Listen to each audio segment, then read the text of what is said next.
There's a lot of correlation, obviously, between they're both flat, they're both 2.5 miles. But I think that since Indy and Pocono have been running kind of back to back over the years, whether it was Pocono Indy, Indy Pocono on the schedule, I think only 2 drivers have ever won both races. I think Bill Elliott did it and Jeff Gordon did it one year. Where they won at Indy or won at Pocono and then went the next week and won on the same track. So, yeah, I think you're going to see the same guys run up, that ran well at Indy here simply because it is a flat 2.5 mile track. But I don't know if you're going to see the same, the same outcome. I will say this. I think, Jimmy Johnson obviously dominated here back in June.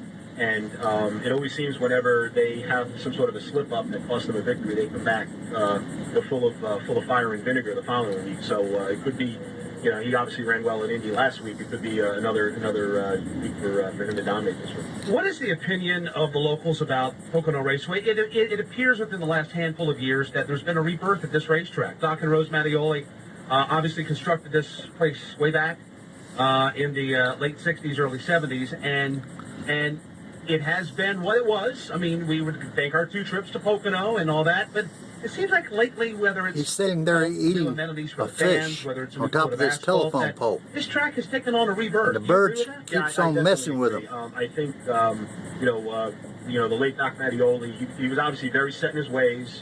He was very innovative in his thinking with a lot of things. But because he was set in his ways, maybe sometimes, maybe even some people would say stubborn, Osprey might not have been willing to maybe change some things or whatever. And I think that may have led to turn some people off. But since he's turned the track over to his grandchildren, Brandon Igdalski, Nick Igdalski, they, while still embracing their grandfather's ideals, have a lot of ideas to kind of bring the track up to speed. And I think they've done a great job in the last 2 years. Obviously, reducing the races right. from 500. That's all I have. That seems to be not only popular with drivers, but fans seem to think it's a more exciting race. Bringing the IndyCar back, like I said, they were here last month. The IndyCar drivers loved it. Fans were clamoring for it and loved it. And